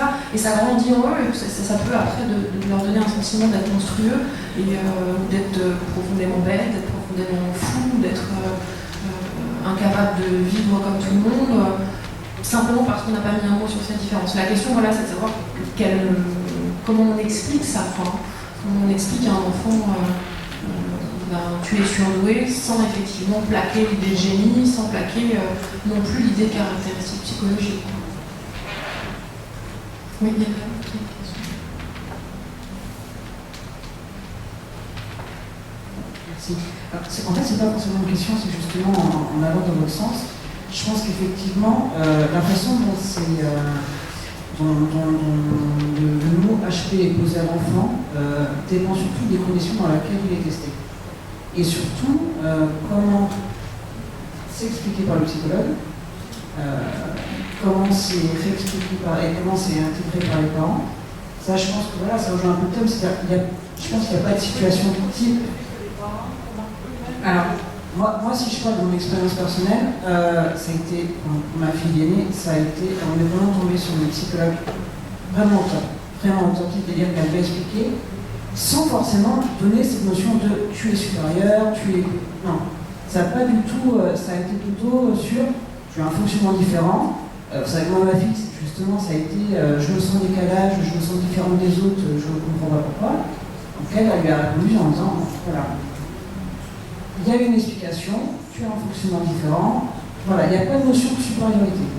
Ce qui n'a pas empêché que ma fille a très très mal vécu, ça a été 2-3 ans. 8 ans. 8 ans. Et en fait, la scolarité était maternelle, ça allait, mais à partir de la grande section, très compliqué. CP très compliqué. Voilà. Et ça a été pendant 2-3 semaines très compliqué en me disant mais moi je veux qu'on change de cerveau, j'ai pas demandé à avoir joué un cerveau normal. Et en fait, il a fallu déjà 2 semaines pour qu'elle intègre en me disant qu'elle n'était pas anormale. Voilà. Et c'est toujours cette notion-là. Là maintenant, elle a 12 ans et demi, je ne vais pas vous dire que c'est gagné, elle le vit super bien, c'est pas vrai. C'est de la gestion au quotidien, surtout sur la gestion des émotions, parce qu'elle en l'occurrence, c'est ce qui est très compliqué pour elle. Dans sa vie sociale, dans sa vie amicale. Et c'est des choses, je pense, qui vont évoluer, qui évoluent avec l'âge, avec la perception que l'enfant a, la perception que les parents ont aussi. C'est tout un... Voilà, et surtout, ils ont des camarades qui sont imposés dans le système scolaire quand ils grandissent. Après, ils vont faire des rencontres en dehors du système scolaire. Ils vont pouvoir aller vers des gens qui leur ressemblent le plus, qu'ils soient au potentiel ou pas, en fait. Donc, le monde est plus ouvert quand vous êtes enfant. Vous n'avez pas de lieu pour briller à part le système scolaire. Donc, dès que vous êtes un petit peu inadapté au système scolaire, tout de suite, sur le plan narcissique, c'est négatif, quoi. Après, quand vous grandissez, vous avez plein d'autres choses qui démontrent votre valeur. Vous pouvez vous construire sur plein d'aspérités différentes. Oui, mais ça n'a pas la même valeur. Sauf si vous êtes effectivement, vous faites des championnats et vous gagnez des médailles, mais après, vous pouvez pas être d'accord, mais j'ai le sentiment que ça reste quand même anecdotique, quoi. Je pense que ça tient essentiellement à ça. L'expérience, c'est quand je vois mes enfants, le monde vraiment, c'est de l'enfant précoce, c'est pas d'avoir des copains de lui. Oui, certainement, ouais. Et quand moi, c'est une grande amitié, j'ai l'impression que finalement, ils ne se sentent pas différents déjà de base, parce qu'ils sont carrément. Et je me demande si ça ne tient pas à ça. Vous faites bien de souligner ça. Il y a une autre difficulté que moi je peux constater, c'est ce que je vais appeler une difficulté identitaire, il ne faut pas le prendre au sens psychiatrique du terme, mais comment on se construit une personnalité en fait par identification aux autres. Donc en fait on va piocher des caractéristiques qui nous représentent en rencontrant des gens qui nous ressemblent et qu'on va se créer comme ça par couches successives. Un enfant précoce, il est avec des gens qui ne lui ressemblent pas, donc il ne peut pas s'identifier. Donc il va se construire de manière un petit peu plus bancale si effectivement il n'est pas dans un contexte où il y a des enfants sur lesquels il peut plaquer des choses et s'identifier. Voilà. Alors après, c'est pas parce qu'ils sont précoces que nécessairement ils vont s'entendre. Ou même se ressembler ou fonctionner. Ouais. Même l'environnement familial aussi. Il y a les enfants précoces qui sont dans un environnement familial qui est stimulant, où les parents sont certainement précoces, où il y a une famille soudée, etc. Ils ne créent pas forcément parce qu'ils ont un noyau effectivement relationnel qui est important. Ils n'ont pas forcément de difficultés identitaires. On s'attire, on a des Mais ça a été prouvé d'ailleurs hein, que sur le plan marital, les gens s'épousaient en fait à un écart type près. La plupart du temps, alors il y a toujours des exceptions, mais en général ils ont un QI qui est proche à 15 points de différence. Quoi. Donc, ce qui veut dire effectivement qu'il y a une attirance du même niveau intellectuel que soi. Quoi. Alors moi par contre j'avais une autre question. Est-ce que ces enfants, au contraire, peuvent être attirés par des enfants extrêmes, c'est-à-dire, moi j'ai fait de ma fille plus jeune, qui est systématiquement attirée par ceux qui ont fait énormément de bêtises, qui vont être, alors que c'est pas son trait de caractère. Et aussi oui, qu'est-ce qui fait qu'ils sont attirés par ces enfants-là? Moi, je peux émettre que des suppositions parce que je ne connais pas votre fille. J'ai envie de dire peut-être parce qu'elle sent justement qu'ils sont différents et qu'ils sont en souffrance, qu'elle se sent différente en souffrance, donc elle s'identifie en tout cas à ça. Peut-être que justement, ce que vous dites, elle fait pas de bêtises, etc. Peut-être que justement ça l'attire, ces gens-là, parce qu'elle a l'impression qu'ils ont le courage qu'elle n'a pas de défier les règles, je sais pas. Est-ce que c'est pour inconsciemment un souhait de les mettre un peu dans les règles? Ben, je peux pas trop dire parce que je vois pas comment elle réagit avec eux. Mais très certainement que l'explication la plus possible, c'est qu'elle ressent une souffrance chez eux, qu'elle a envie de les aider. Ouais. Ce qui n'est pas forcément une bonne chose pour elle parce que c'est quelque chose à porter qui est un petit peu lourd pour un enfant. Ouais. Oui.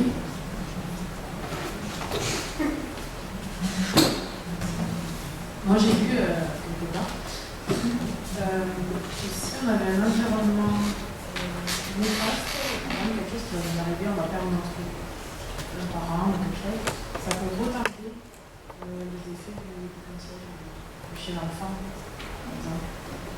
Quand on perd un parent, on a un choc en fait émotionnel, oui, ça peut exister. Après, il y a même quand vous avez des gros traumatismes dans l'enfance, par exemple, il y a une séparation assez longue entre la maman et le bébé, il peut y avoir un épisode de régression intellectuelle très profonde. Voilà. Donc ça, c'est une pathologie qu'on connaît. Après, c'est pour ça que c'est toujours très délicat de tester un enfant. Chez l'adulte, c'est différent parce que l'adulte, on peut échanger de nouveau avec lui. On ne va pas se figer sur des scores, on va lui dire qu'est-ce que vous avez ressenti à cette épreuve, etc. On peut analyser. Un enfant, c'est compliqué parce qu'on ne peut pas trop savoir ce qui se passe. Quoi. Donc parfois, ça arrive effectivement qu'il y a mais c'est plutôt chez les enfants qu'il y ait des situations où, je ne sais pas, vous testez à 110 et puis 2 ans après, parce qu'il y a une prise en charge psychothérapeutique, le QI a explosé. Alors le QI reste stable tout au long de la vie, par contre, effectivement, les facteurs émotionnels de dépression, d'anxiété, d'implication, non-implication vont influer sur le résultat. Quoi. D'autres questions? Oui. Après une dernière question. Il y en a peut-être deux. Tout à l'heure, on a entendu parler des troubles de l'attention. Je voulais savoir un petit peu les ficelles qui peuvent être tirées, les liens que l'enfant pouvait se rapprocher. C'est-à-dire qu'est-ce qui peut être mis en place. Alors j'entendais parler de la psychomoine orthophonie, donc ça c'est des choses. Je me posais des questions autour de la méditation éventuellement, d'autres canaux éventuels, je sais pas. Donc la méditation dans le cadre d'un trouble de l'attention. Oui. Je sais pas, qu'est-ce qui peut être fait, quelles sont les solutions thérapeutiques qui peuvent être mises en place pour que l'enfant déjà découvre celles qui lui conviennent le mieux et puisse mettre ensuite en place des choses pour le restant de sa vie. Après, il y a beaucoup de choses qui existent. Ce qui va être intéressant toujours, c'est de s'adapter à l'enfant. Dans le cadre du trouble de l'attention, je ne peux pas trop vous répondre parce que ce n'est pas ma spécialité. Par rapport au potentiel et la méditation, ce que j'ai constaté, c'est que ce n'est pas forcément toujours... On a tendance à dire, vu qu'ils se posent tout le temps plein de questions, il faut qu'ils arrivent à lâcher prise un petit peu et à se détendre. Il y a des enfants et même des adultes que ça angoisse terriblement comme celui du cerveau. Donc de nouveau, il y en a qui ça fait du bien, il y en a à qui que ce sentiment de vide et de lâcher prise peut angoisser. Alors bien évidemment, il faut trouver un moyen à un moment donné de vider un petit peu l'esprit, mais le fait de ne plus réfléchir, c'est pas un antidote au potentiel. L'idée, c'est de réussir à gérer ses pensées et pas de les refouler et de les inhiber, quoi. Oui.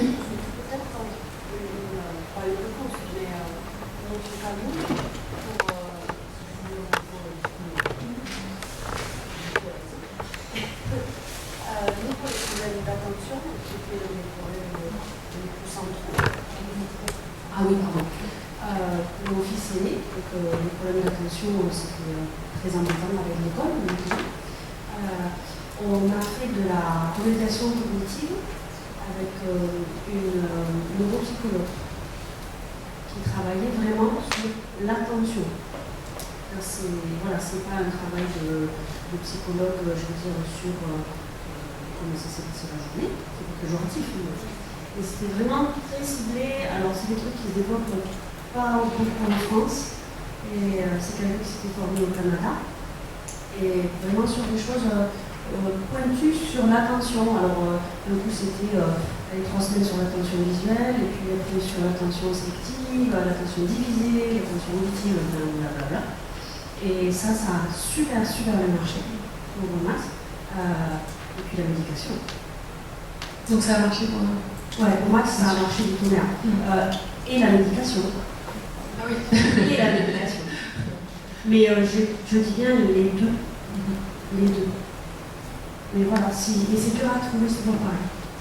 Les personnes qui connaissent bien, c'est dur à trouver, mais ça marche. Il y a plein d'espoir sur cette piste-là pour ces gens. Merci. On va remercier Charlotte pour cette intervention. Si vous